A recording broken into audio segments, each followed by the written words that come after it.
Jadi pada prinsipnya si FA tersebut sudah melakukan apa yang dia ucapkan, kan begitu kan. Tapi pertanyaan saya secara pribadi sebenarnya kepada teman-teman media di luaran sana, apakah sudah ada yang pernah melihat LP-nya? Udah pernah lihat belum? Ada yang udah pernah lihat LP-nya? Coba minta lihat LP-nya, coba suruh sebutkan pasal apa yang dilaporkan. Oke. Jadi berdasarkan informasi yang saya dapatkan,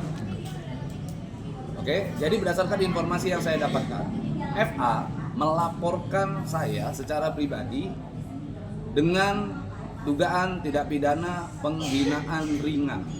Itu terkait dengan pasal 315 KUH pidana. Yang mana itu terkait dengan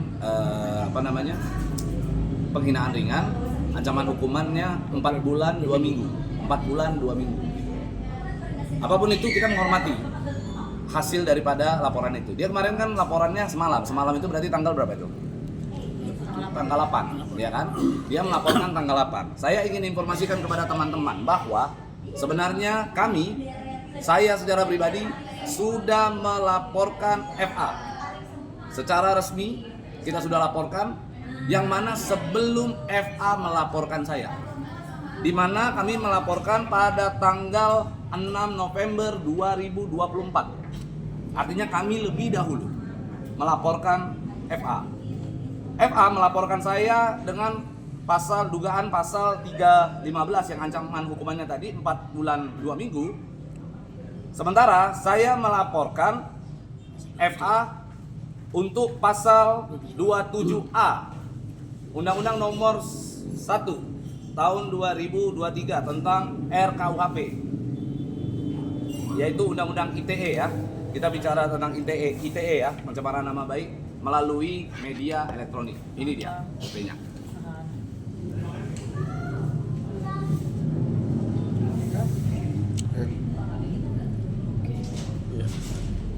Ya, 2024 itu ya, 2023. Oke. Jadi atas laporan tersebut, maka saya secara pribadi sebenarnya bisa menyimpulkan bahwa LP atau laporan polisi yang dilakukan oleh FA terhadap saya itu adalah kontralapor terhadap kami. Oke? Mungkin bisa jadi karena dia ada rasa khawatir tuh, aduh gue udah dilaporin lagi sama Pablo, kan begitu kan? Gue dilaporin lagi, gue setidaknya ada pembelaan sedikit lah gitu. Jadi bukan gue yang membela diri, tapi saat ini FA sedang membela diri. Dia sedang membela diri karena kekhawatiran dia sudah saya laporkan. Oke? Nah, kembali lagi kalau kita bicara kalimat yang saya ucapkan di akun TikTok. Kan yang dipermasalahkan adalah akun TikTok. Di sana saya menyebutkan FA, saya sebutkan FA seperti perempuan. Jelas sekali saya mencirikan atau secara identik spesifik menyebut sifat-sifat atau gaya-gayanya. Yang mana gaya-gayanya sudah saya sebut, ada keponya, nyinyirnya dan lain-lain. Lalu saya sebutkan masalah seperti anak kecil juga saya sudah sampaikan, itu adalah bentuk kekhawatiran saya. Yang ketiga juga saya bilang yang tidak boleh dilawan itu adalah orang yang mengalami gangguan jiwa atau orang gila. Yang mana itu juga jelas saya sebut di situ karena saya sayang sama Farhad. Oke? Saya ingin dia untuk dibawa oleh teman-temannya ke psikiater. Jadi itu jelas sekali tertuang di sana, bahkan saya sudah menjelaskan di akhir ada harapan yang saya sebut di sana. Mudah-mudahan ketiga-tiganya ini tidak terjadi. Jadi jangan sepotong-potong. Saya minta jangan sepotong-potong. Oke? Intinya apapun itu udahlah, nggak jadi masalah. Saya cuma berpesan kepada Menteri Keimigrasian dan Permasyarakatan tuh. Kalau atas laporan FA terhadap saya harus masuk ke dalam. Saya pastikan FA juga akan masuk ke dalam dengan LP tersebut, sehingga saya ingin dipersiapkan 2 orang untuk 1 kamar. Jadi saya pengen ketemu sama FA di dalam, nggak apa-apa. Saya ingin ketemu dengan FA, saya mau ketemu FA di dalam. Itu dia, kurang lebih. Mungkin Bang kalau misalnya dipertemukan nanti, ya amit-amit juga ya, dipertemukan dalam satu sel Abang dan FA. Ya. Apa sih yang pengen diobrolin gitu Bang? Saya mau elus-elus dia, saya mau sayang-sayang dia. Saya udah bilang saya sayang sama FA ini. Ya, kita lihat aja. Kalau memang harus di dalam atas laporan FA terhadap Dan atas laporan saya terhadap FA juga, FA harus di dalam, ketemu di dalam, saya request satu aja. Saya minta FA satu ruangan sama saya. Oke? Kita lihat aja. Selain yang Abang sebutkan tadi, hal-hal apa aja yang menjadi dasar Abang untuk melakukan FA? Loh, pertama jelas sekali kalau dia bilang saya katanya pernah pinjam uang, kan itu ya. Katanya Pablo pernah pinjam uang sama saya. Saya pastikan tidak pernah sekalipun saya pinjam uang dengan yang namanya FA. Satu. Yang kedua, dia sebut saya dulu ditahan karena menyembunyikan barang bukti. Itu juga salah, itu juga bohong. Saya sudah konfirmasi, itu tidak benar. Bahkan dia sebut gara-gara saya ngomong ikan asin, saya masuk penjara. Itu juga tidak bohong. Itu juga tidak benar. Itu semua bohong. Intinya kami akan buktikan itu semua. Kami akan pastikan unsur-unsur dari tindak pidana yang kami laporkan tersebut terpenuhi. Begitu. Bang, mungkin kemarin juga Eva juga bilang ya, kita bahas soal yang menyebut itu. Eva dalam wawancara Eva juga bilang kalau Abang pernah minjem 1 juta setelah keluar bebas dari penjara. Aduh, jangan bicara saya pernah pinjam katanya 1 juta, buktikan. Kalau dia pernah ngomong dia buktikan. Nanti kan tunggu aja surat panggilan. Dia datang dia tinggal buktikan katanya saya pernah pinjam uang 1 juta kan. Tahu nggak kemarin itu ada orang UMKM yang sempat demo di tempat dia datang ke saya nggak punya uang, saya kasih 1 juta. Kan begitu, sama aja itu. Jadi intinya udahlah buktikan. Kalau memang terbukti saya kasih 100 kali lipat tuh. Kalau memang betul gitu ya. Itu kembalikan lagi nanti ke kuasa hukumnya aja, tanyakan langsung sama yang bersangkutan. Ini sekarang kita fokus dulu ke urusan laporan polisi saya terhadap FA. Gitu ya, terkait dengan itu. Tapi Bang, mungkin kan ini Abang sudah duluan 2 hari ya melaporkan. Oh iya, duluan kita. Pablo tuh selangkah lebih maju. Ya, mungkin dapat info juga nggak sih soal dia kan mau ngelaporin Abang nih, setelah kemarin laporin Densu, laporin sekarang laporin Abang, tadi juga Aliansi Sungguh Bugis juga melaporkan Densu lagi. Seperti apa sih Bang? Mungkin ini kan sebenarnya awal permulaan Agus, donasi per donasi. Nah, gini. Jadi kemana-mana, jadi menyerang personal juga. Jadi sebenarnya ini kan yang menilai kembali lagi warganet, yang menilai adalah netizen, gitu ya. Seorang advokat, profesional advokat ya, ketika dia menangani perkara, maka yang harus dia bicarakan di dalam ruang publik dalam penanganan perkara tersebut harusnya spesifik, secara substansi. Kalau ada advokat atau lawyer yang ketika dia menangani satu perkara lalu melebar kemana-mana, itu yang harus dipertanyakan kepada yang bersangkutan. Kan begitu? Harus ditanyakan begitu. Kami di sini ini para advokat yang sudah memiliki jam terbang dan pengalaman.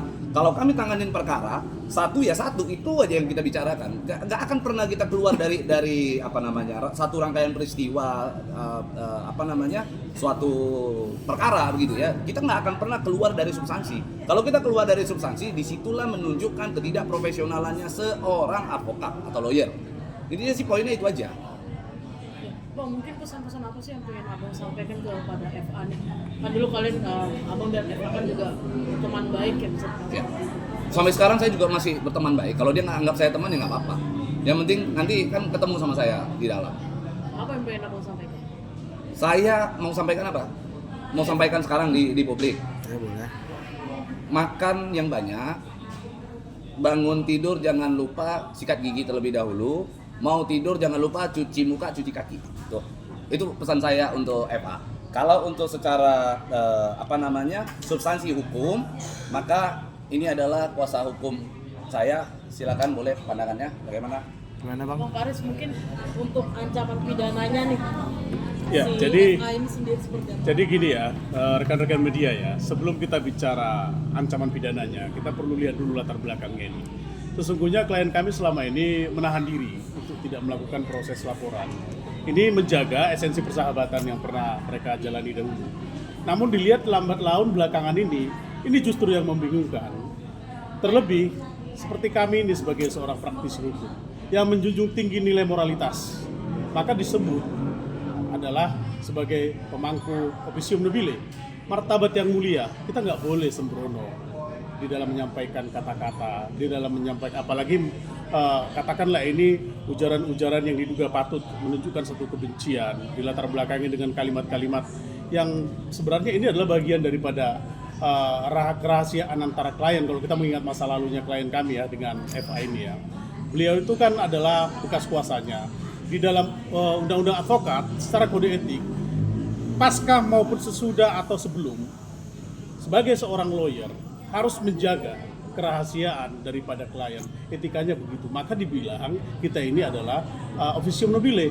Tentu kita juga kan adalah sebagai seorang advokat itu ikut memiliki kewajiban untuk menegakkan rule of law ya.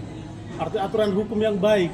Karena apa? Kita juga memberikan edukasi tatanan bagaimana masyarakat itu bisa menjalankan atau mentaati supremasi hukum. Tapi kalau ini akhirnya melebar ke persoalan masalah harga diri dan pribadi, ini yang membuat akhirnya klien kami terpaksa harus melaporkan ya yang bersangkutan FA oleh dasar di mana karena telah menyerang martabat dan harga diri, seperti dugaan yang menyebutkan bahwasanya pernah meminjam uang. Nah, terpaksa harus kami laporkan, yaitu menyangkut kepada pasal 27A ya, junto ke 45 ya Pak ya. Berikut dengan 310 311. Ancamannya nggak main-main ya. Kalau tadi Pak Ketua mendapatkan informasi laporan yang dilayangkan kepada klien kami belum tahu nih laporannya ada apa nggak, atau teman-teman belum tahu ya. Artinya kami nggak tahu pasal berapa itu ya, kalaupun ada misalnya dugaan ancaman pidananya berapa. Tapi jelas pasal yang kami laporkan ini ancamannya 4 tahun ya. 4 tahun, 2 tahun ya, 2 tahun ya. Sorry kami ralat 2 tahun dengan ancaman dendanya itu nggak tanggung ya, 400 juta ya, gitu ya. Ada nggak duitnya? Nah, yang jadi persoalan adalah inilah yang sebenarnya perlu harus lebih berhati-hati kita di dalam menjaga tatanan kalimat, terlebih menyampaikan hal-hal yang sifatnya menyerang martabat dan harga diri. Seperti itu. Jadi terkait pertanyaan teman-teman ya, terkait ancamannya itu 2 tahun ya, 2 tahun dengan denda itu lebih kurang 400 juta. Bang, Begitu. banyak netizen yang membela abang nih, Bang Pablo, dengan melaporkan FA sendiri. Mungkin tanggapannya seperti apa? Ya jangan terlalu membela saya juga. Artinya begini, saya tidak sedang ingin dibela oleh banyak orang. Artinya saya lebih meminta netizen, ayo kita sama-sama lihat duduk perkaranya seperti apa. Benar nggak yang disebut-sebut saya nyenggol-nyenggol dia sejak awal? Kan saya nggak nyenggol-nyenggol dia sejak awal. Saya nggak ada ngegangguin urusannya dia. Tapi dia nyenggol-nyenggol pribadi saya. Artinya siapa yang memulai maka dia yang harus mengakhiri. Itu yang saya tekankan. Artinya kalau memang netizen mendukung saya, pertama saya ucapkan terima kasih banyak kepada netizen karena telah mendukung saya, karena telah melihat mana yang benar, mana yang salah. Netizen realistis kok. Saat ini netizen bisa menilai mana yang benar, mana yang salah. Gak perlu diarahkan juga kan begitu. Artinya kalau dalam hal ini seperti apa pandangan netizen, kita kembalikan lagi kepada netizen itu sendiri. Bang, abang sebagai kuasa hukum juga sebagai sesama lawyer satu aliansi juga ya. Profesi. Ya satu profesi melihatnya gimana sih seorang lawyer yang harusnya fokus pada satu kasus jadi merembet kemana-mana, jadi membawa persoalan pribadi, menyindir di sosial media, mengeluarkan kata-kata yang tidak pantas juga, dan ya itu menjadi kemana-mana gitu, tidak fokus pada satu kasus ya. Jadi kalau menurut saya, kenapa Eva demikian? Itu karena dia memang mau merasakan bagaimana jadi seorang kriminal. Dia kan menyebut-nyebut mantan kriminal. Nah, mungkin dia mau merasakan bagaimana jadi kriminal. Nah, dalam kesempatan ini juga saya ingin sampaikan kepada yang terhormat Bapak Jenderal Agus dan Pak Oto, ya, saya mau booking kamar, boleh di Cipinang, boleh di Salemba, untuk 2 orang tahanan. Jadi kita akan lihat bagaimana mantan kriminal dan kriminal itu satu kamar di Salemba atau di Cipinang. Jadi ini perlu saya sampaikan, kenapa? Karena upaya hukum yang dilakukan oleh klien kami ini sudah melalui pertimbangan yang dalam. Dan karena rasa sayangnya klien kami ini kepada pelapor. Jadi karena pelapor ini sayang banget sama pelapor, makanya dia mau nanti di Salemba atau di Cipinang ini bersama-sama. Jadi itu pesan dari kami pesan untuk dua orang tahanan dalam satu kamar. Abang siap. Saya yang meminta. Iya. Dan Kami yang meminta. dan begini ya, teman-teman media ya. Memang kalau mau jujur, klien kami itu selama ini justru lebih banyak bersabar dan menahan diri.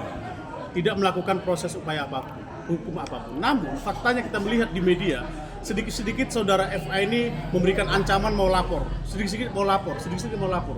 Nah, saya pikir ini ada semacam satu arogansi yang sangat tinggi ya. Nah, itu terlihat ya dari kalimat yang disampaikan di beberapa media. Saya nggak paham ya. Kita ini juga sebagai seorang advokat ya, sangat menjunjung tinggi moralitas dan etika.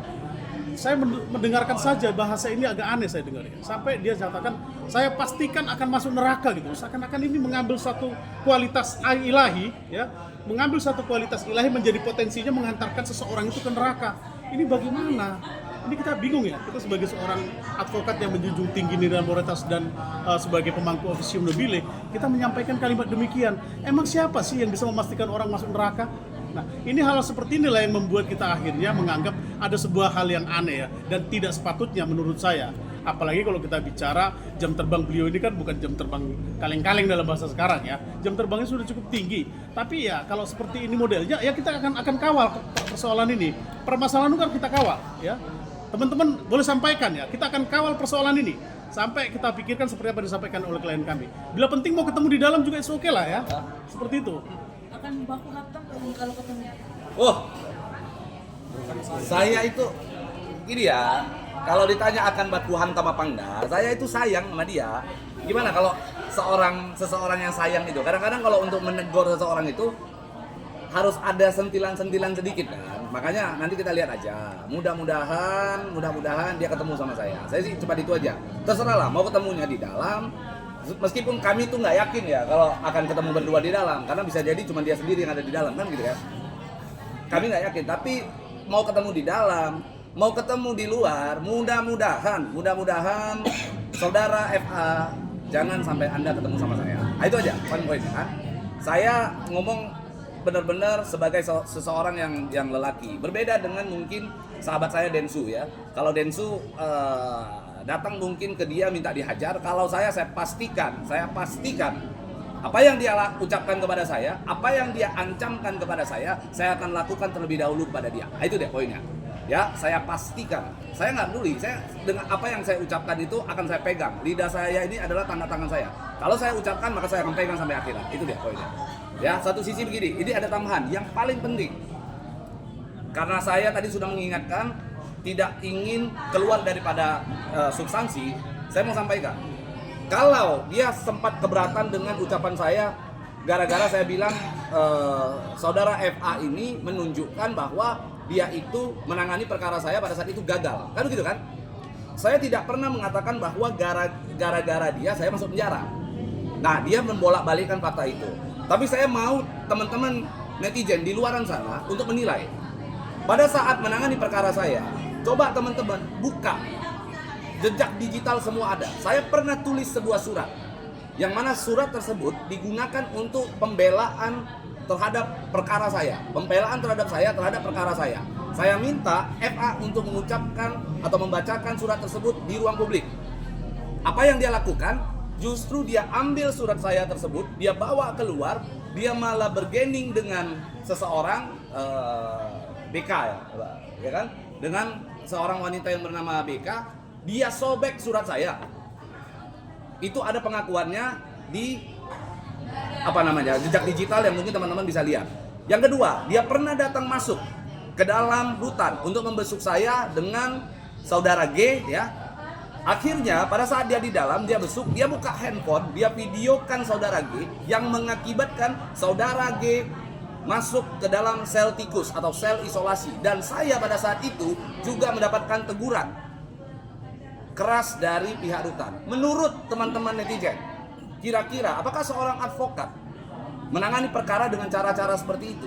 Apakah dengan dia melakukan hal itu, dia tidak memikirkan bagaimana posisi seorang klien yang saat itu mengalami masa tahanan di dalam rutan itu sendiri gitu. Jadi silakan teman-teman netizen menilai gitu ya. Jadi sedikit lagi ya dari kami kuasa hukum ya. Terkait laporan kami pasal 27E Undang-Undang ITE Junto ke-45. Ini adalah soal serius ya. Tentu ini adalah hal yang perlu kami sampaikan kepada saudara FA, di mana menyerang martabat daripada klien kami. Sebaiknya memang kami sangat berharap beliau dapat menyadari ini adalah sebuah kekeliruan ya. Apabila memang beliau mau minta maaf, tentunya kami tidak akan melanjutkan kepada upaya hukum lain.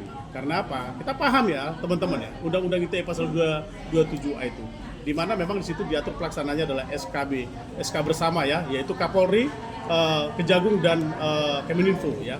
Apabila memang kita tidak dapat membuktikan, pastinya memang nanti ini akan memiliki upaya hukum atau memiliki risiko hukum. Namun apabila yang bersangkutan tidak dapat membuktikan apa yang disampaikan, misalnya terkait kepada klien kami adalah meminjam uang atau dikatakan menyembunyikan barang bukti secara bersama-sama suami istri ya, ini kan persoalan yang menurut saya adalah tidak dapat menjaga kerahasiaan klien setelah pasca menjadi kuasa. Tentu kami bisa juga nanti akan sampai untuk kepada upaya lain, mungkin bisa ke Dewan Kehormatan ya, mungkin bisa seperti itu. Lebih fatal lagi bukan rahasia malah memfitnah klien. Ya itu ya, parah seperti itu ya teman-teman ya. Tapi kita berharap ini dapat disikapi dengan baik lah. Demikian. Ya, coba nih. Ada kalimat yang diucapkan saudara F itu bahwa saudara Pablo menyembunyikan barang bukti. Barang bukti yang mana? Kalau kita merujuk pada putusan nomor 1327 tahun 2019, itu ada 105 halaman. Di situ ada puluhan barang bukti. Tidak ada kata-kata atau kalimat dalam pertimbangan majelis hakim saudara Pablo menyembunyikan barang bukti. Di halaman berapa? Kami tidak menemukan itu. Jadi tolonglah, jangan mengada-ngada, menyebarkan bahwa Pablo menyembunyikan barang bukti. Coba tunjukkan di mana di halaman putusan itu ada. Ya, nomor 1327 tahun 2019. Ya, oke. Saya kira itu ya. Cukup Bang. Ya. Cukup ya, Lukman ya. Yuk.